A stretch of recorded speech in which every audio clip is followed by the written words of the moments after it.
I'm going to try something tonight. Today is the 10th of September. And I was talking to Arkheim Ra, who's one of the secret space program 20 and back experiencers. And we were talking about a D.U.M.B in England that I lived next to, that I had kind of worked it out a couple of years ago, and he confirmed it. And there were some interesting occurrences there, aside from the fact that the landscape right next door to our house, it was a rural area, was a sad, triste is the word you would use. There was a lake, a small lake, and willows growing around it. No one ever went there. It was full of sadness. I used to look out of the window of my bedroom and look at this sad place. It was a strange Rapunzel-like feeling. And then the other point is that there were entities and beings in that house. That house was 500 years old. So that was the argument we as a family essentially put it down to. But there was a bypass road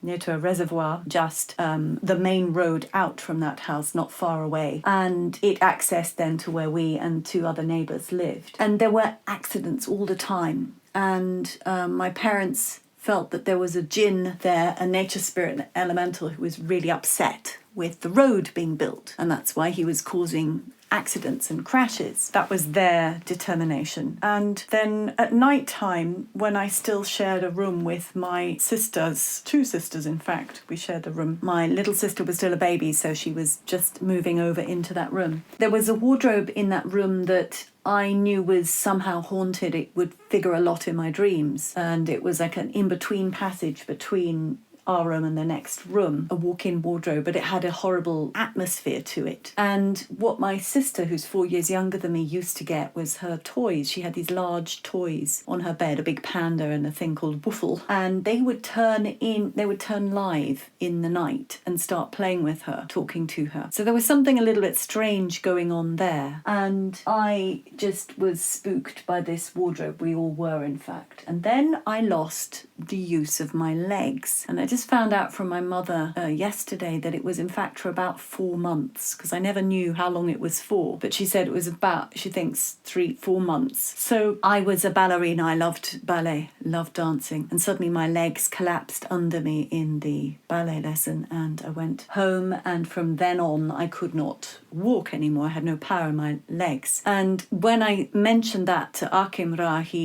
I said that the laboratories next door to us, this D.U.M.B, called Appleton Laboratories, which was famous for where radar was developed in the UK. And that's where radar came out of, in fact, that laboratory in the UK. Now, he knows from Montauk that the experiments on the vicinity, and you can read about those in the Peter Moon books from his Sky book publishing, that the surrounding areas were constantly being experimented on. It wasn't just the Montauk boys and girls, but it was also literally those who lived in the neighbourhood. And the CIA-funded Montauk operation, part of the Brookhaven Labs, was experimenting on changing, basically the MK Ultra was brought over from the Nazi research by the CIA with the Project Paperclip, and all of that research was going on in Montauk. But that same mind control, understanding how our consciousness works, how we can be influenced, that was also with this radar experiment in the Appleton Laboratories next door to where we lived. So I then had a further experience, and this is when I was recuperating from my not being able to walk. So my parents had moved me to another bedroom, a spare bedroom, we had two. And so I had this double bed, and one night I was aware of myself in the corner of my bedroom where there was a basin, and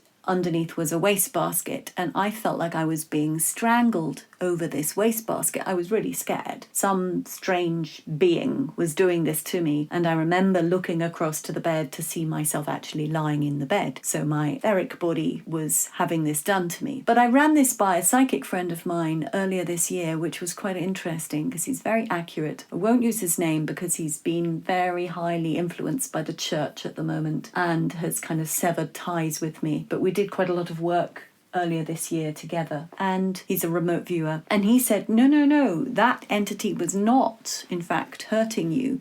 It was trying to clear something in your throat chakra. Now, when I ran into my parents' room, obviously I could run or walk or whatever it was by then, to explain the terror of what was happening in the night, my father went to go and see using it's called testing, a method of you just ask to be shown something. He asked to be shown this character, and he saw these massive hairy feet, which I managed to pick up through his mind. So remote viewing his mind, because we always had a telepathic connection. And they were these great big hairy feet, about 1.5 to 2 foot long, almost a foot wide, with big kind of claws.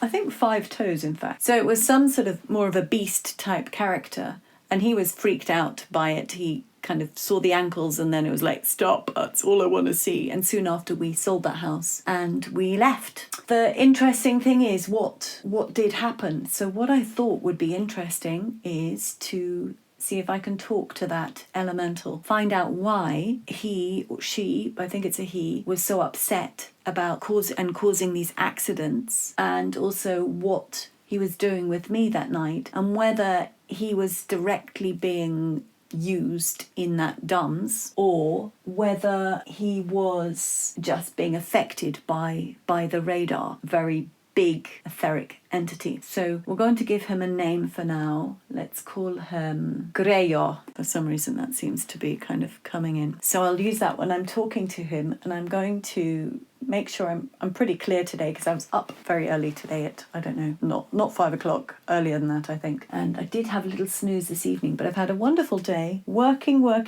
editing sound all morning for several hours. And then I went and did some ferocious work in my allotment, pulling out nettles and massive mound of green manure, which is going to rot down over the winter, because I'm going to cover it over, this time with plastic for a very fast rot. That was huge amounts of physical work, and my fingers are still tingling through my gloves from the nettle stings. And then I came back and did some more work, and the pussycat wanted to sit on my lap all day. It was very, very sweet. So I've had quite a lovely day with some lovely little moments in it. Therefore, I think I'm pretty clear. I'll just do one little clear and then ask my spirit, command my spirit to go and contact Greyo. So here we go. I command my spirit to scan through my physical body, my emotional body, my mental, cognitive structures, and my etheric body. Scan through, and if there is anything there which is not authentically mine, I remove it from my system. I command my spirit to scan through my entire bodies and remove everything and anything from me which is not authentically mine. I command my spirit to scan through all of my bodies, physical and etheric, and to remove anything and everything from me which is not authentically mine. 10, 9, 8, 7, 6, 5, 4, 3, 2, 1 now. I command my spirit, all parts of me,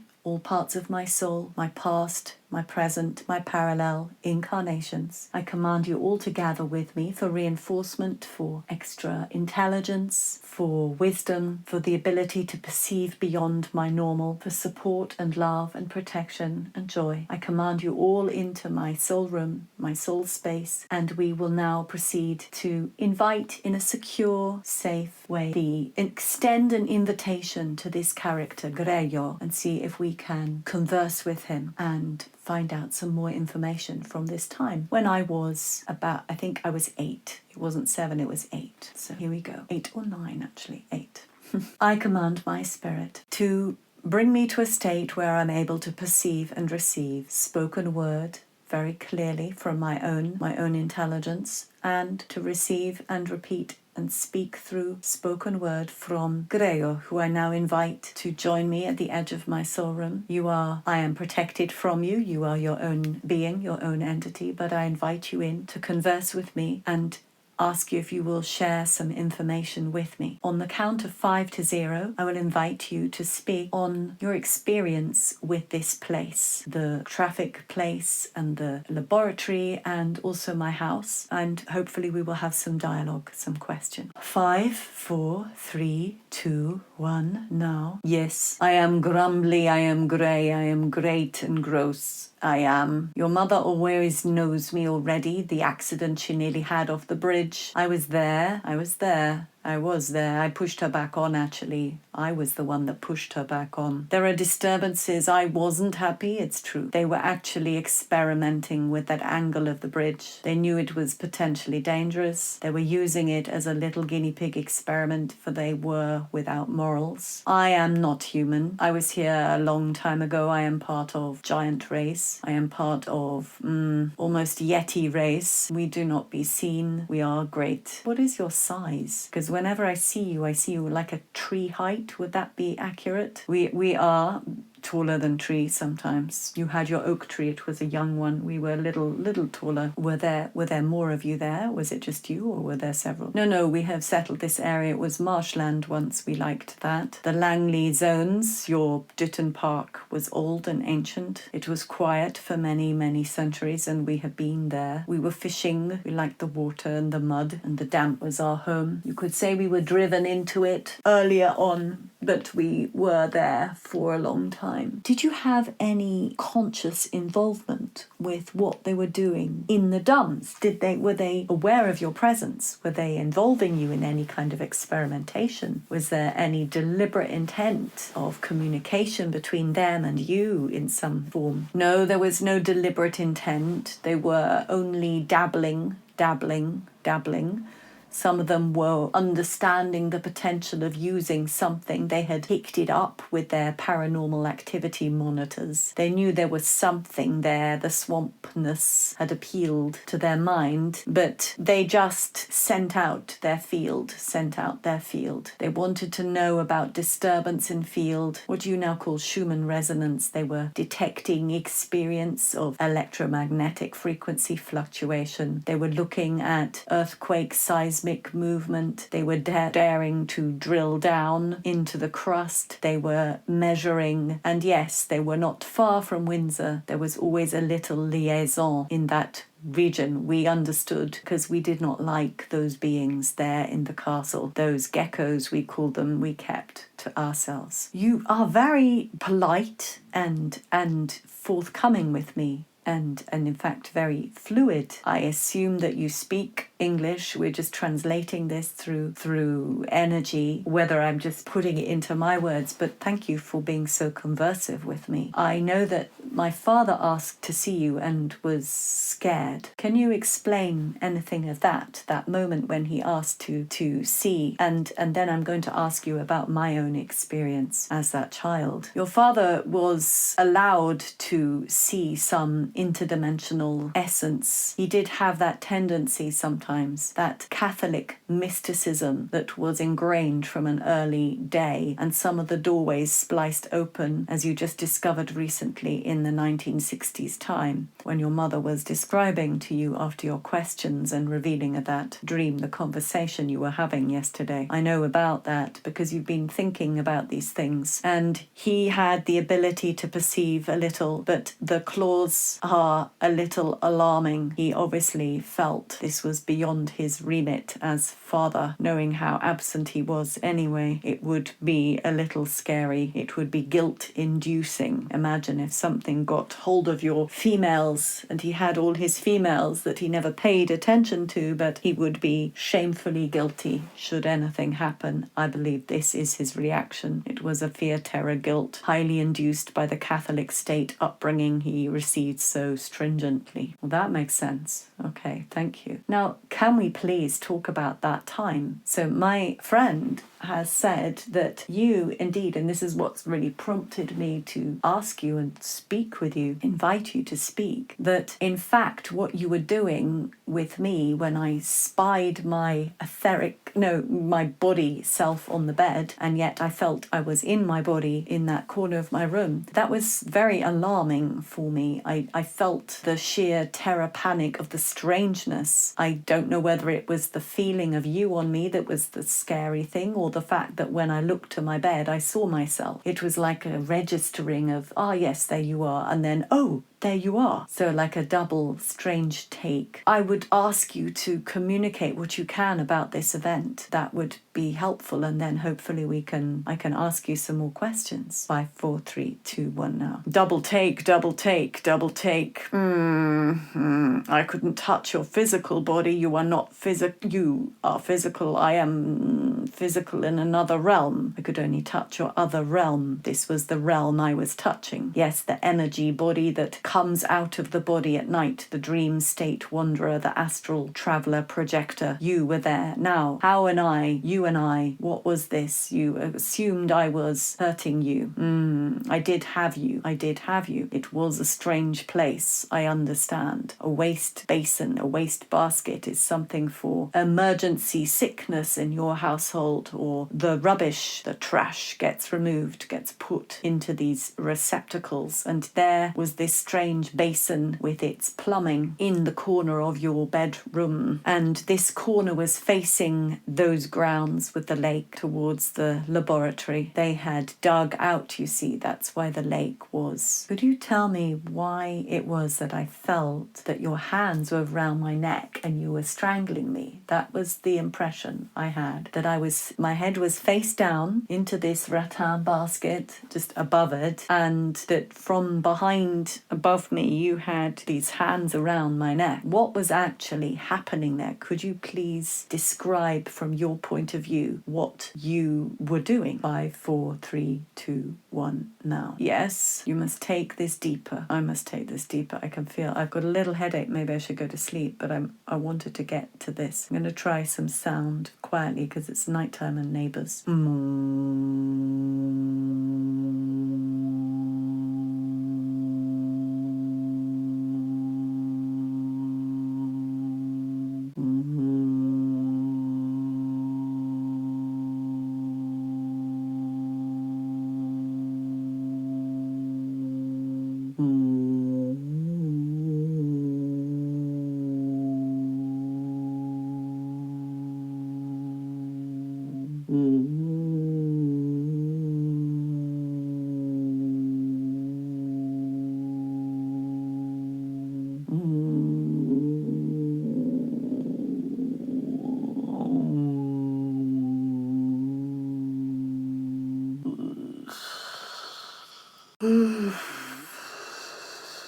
That is the clearing of your throat. You are clearing your throat, the lower frequency notes that as a child you could never make, like a frog sound, the deep sound, the open, deep resonance with lower frequency tones to counteract some of the transmission frequency. I was trying. Open, open, open. Your mouth was wired shut from early childhood. You shut wired, didn't you? The free singing changed and you were more wired shut. I was, let's see, I did press against your voice box, your windpipe.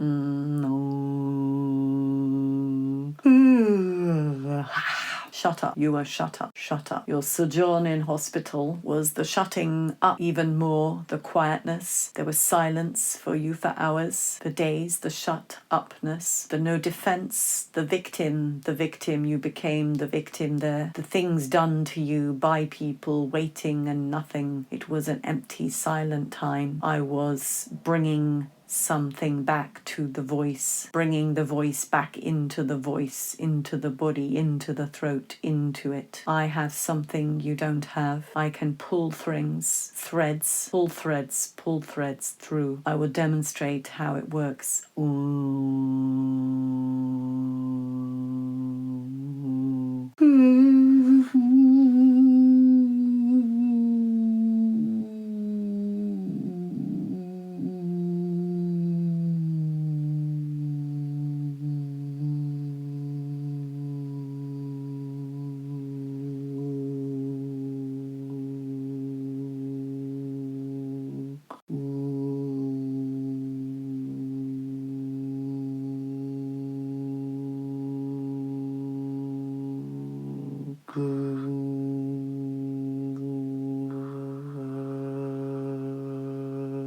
This is the water sound. This is the The earth sound, this is the open sound, this is the in the nature level. Not used much by you humans, not by the women, the low, but the open tones open into your head. You feel your head resonate as I'm speaking now, and your belly, a full resonance in the front of your face and your belly. I was opening this, opening, you would hear, be heard, be heard, be heard. So thank you. I always assumed that I was not seen or heard as a child. I was interfered with, interrupted. There was somehow no weird, there was just a lack of respect for my sanctity, any kind of privacy or ideas or time. I seemed to be at the beck and call of my parents. I did that willingly for my father and for my mother. I felt like a peace officer. That's how I labelled it. I realised I was always preempting a negative field and I was always on the alert, but not volunteering. I learnt to keep my mouth shut early on, as that would get me into trouble. But you say you were activating my voice back into my body. Why was I upside down? Why was I in my etheric body? Why did I need to have this basket beneath me? Why underneath the sink, the basin? These things are strange. Explain to me this on the count of 3 to 0. 3, 2, 1 now. There was indeed, the water supply was important for this. I was using the metal pipes to conduct the energy. The metal pipes were coming from the ground and from the water that was, yes, the water didn't come from the lake, but there was a resonance. I was equipping you for existing in this space with the water holding the memory of the radiation frequency. You saw it as dead and pallid, and you saw fairy tale characters in it as some sort of marsh queen. I know these fantasies are sometimes visible to me as they are thought forms and are more akin to my level of density. The water was the reforming character, the holding of the information, and I was getting you in a flow. The pipes, copper, they were some of them new in that house, having been renovated, using it to earth you. That's interesting. I suppose I wasn't getting out much because I couldn't walk much. Is that? But why did it feel like you were strangling me, like you had your hands around my neck? What this friend of mine said, you were trying to get rid of some kind of a blockage, so opening out to these sound frequencies. But why did you have to have your hands around my neck? That's a very aggressive stance in any kind of human posturing. It was the loosening, the tightening, the loosening, the tightening, the dislodging. Let's see. Just see what you saw in your mind was a tiny little black cube, wasn't it? You just saw that. Yes. Imagine that there was a little black cube forming in your throat, a restriction, constriction, and I was squeezing it out and crushing it and allowing the original organic, not the frequency-induced restructuring, but the original sound. You have the voice, you have the voice, you have the voice. Can you tell me more about this? Because if you were able to pick up these things, how is it that you understand about sound so much and about me and my voice and my love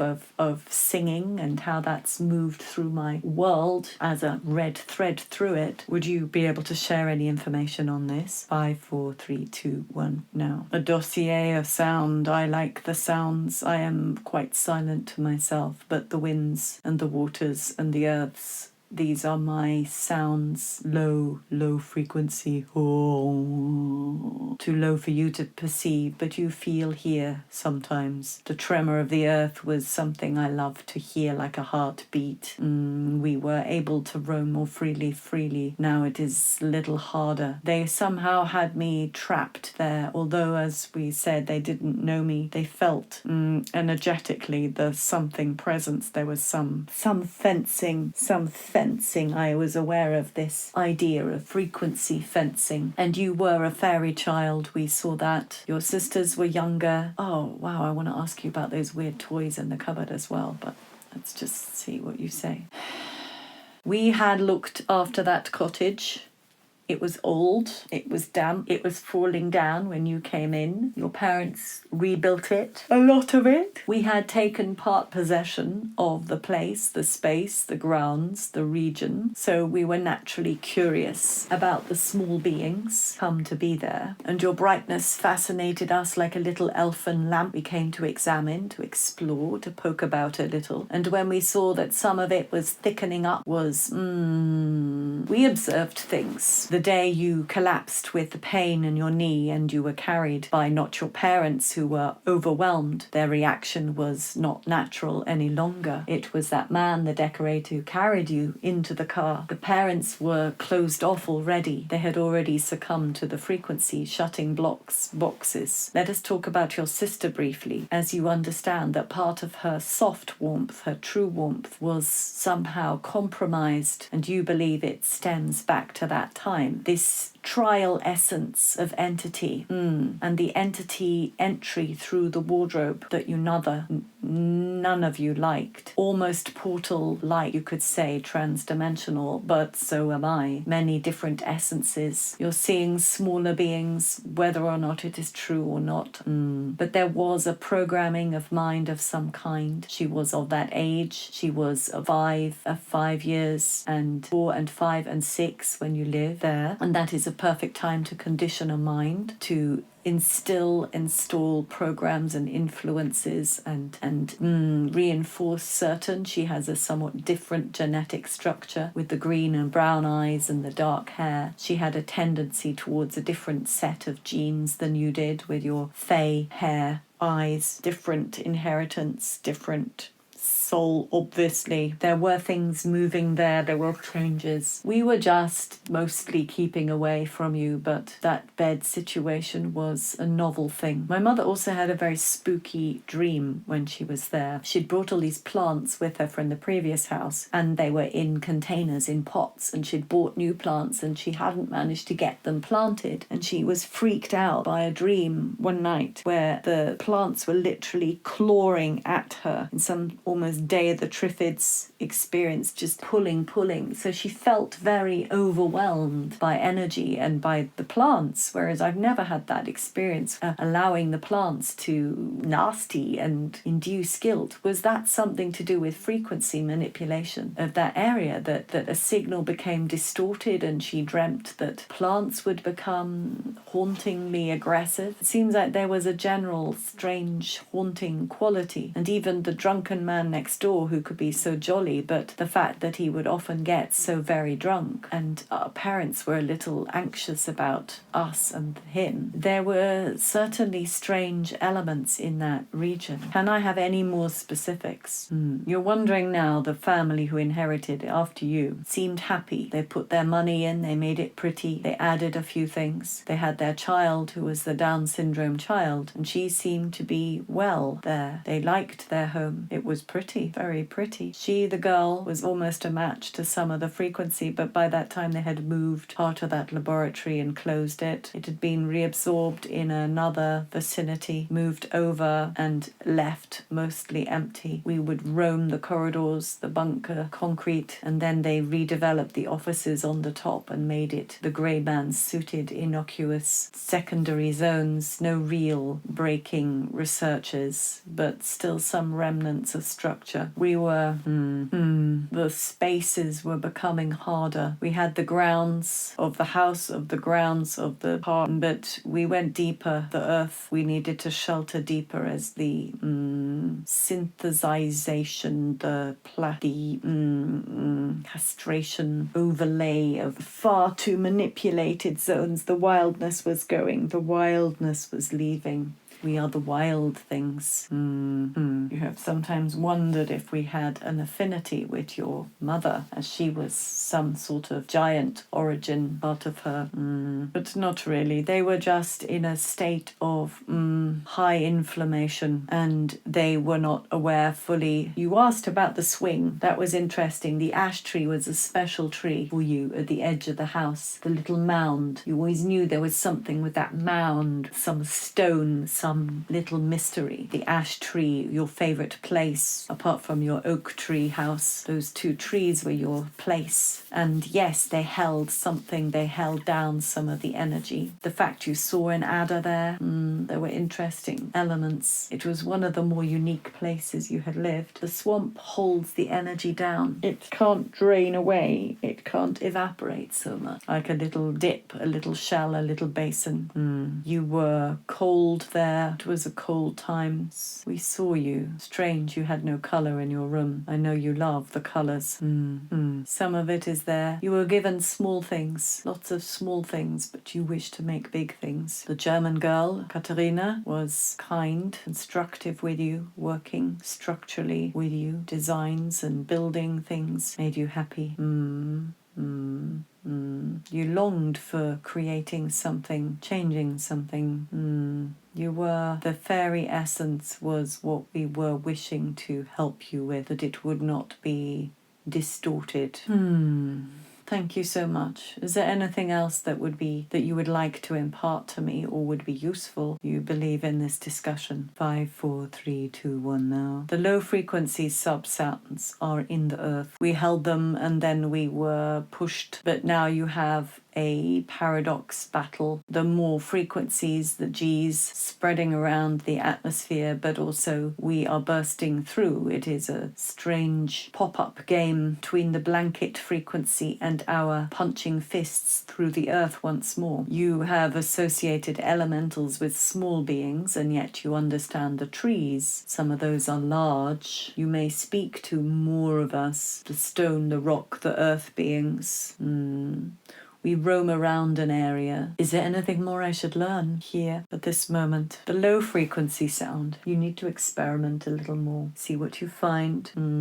Use it for vision. For vision with maps and place and space and earth. The high frequency is the high consciousness, human and child, the pure entry beings. And the very low frequencies is you rooted to the earth and working with the shift and change and repatriation. Right, thank you very, very much for sharing your information with me. I think it's probably time I rest my voice now, and I shall go to sleep and perhaps meet you again. Greo, thank you. I would like to wish you farewell from my soul room. Thank you very much. Bye. On the count of 5, you would disappear completely from my sphere. Thank you so much. 5, 4, 3, 2, 1 now. Is there anyone in my soul essence group who would like to speak? Any final words? Like everything, it's just small pieces of uncovering, little bits of information filter through, little petals on the wind.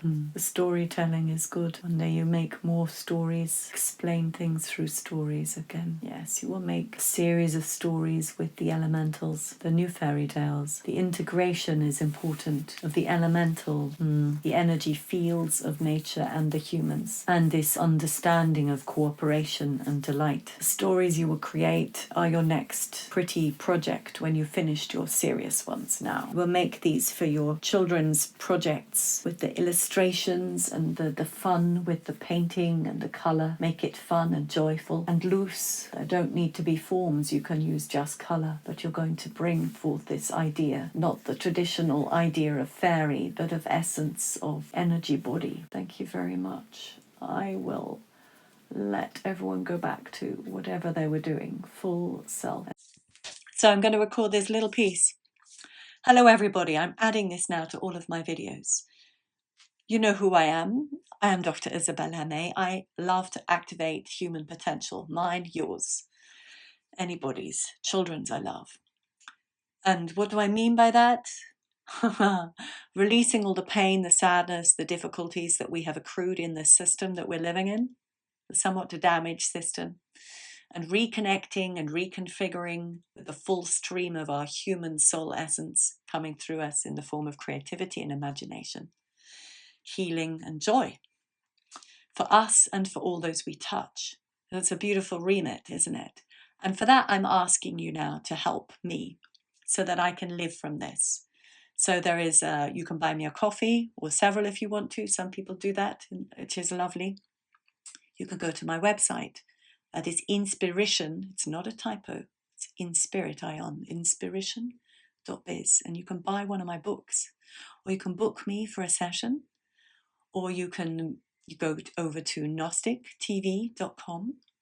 My New Earth Mamas, I have a free show every week, but also I have events with special people talking about subjects dear to my heart. There's one all about the New Earth education, how we can really provide for our children, what we need to be thinking and feeling about creating this new future. And then there is the university. And I will have several courses on there on the gnostictv.com, the university platform. It's going to grow and grow and grow. Things we need to know, things we need to remember and learn. And I, like you, at the forefront of this movement. It's what I came here for. We are the ones we waited for, and now we're here. And now we are free from the old system. Haha, I have no attachment to it anymore. And that has been scary until I cleared out my system. And now it's just open potential. Here I am. I'm a human being. I allow as much as possible of my human being to be seen and heard and felt authentically. I allow as much as possible as my spirit within to be channeled through in all my various skills, the things I've learned in this life, the things I've learned in other lives, providing information, experience, approaches, perspectives for you, for the world to change it. We need to change it. We need to grow it. We need to realign it to the true earth, that which was perhaps our Eden. Bring it back online. You help me, I help you. Thank you so very much. See you soon.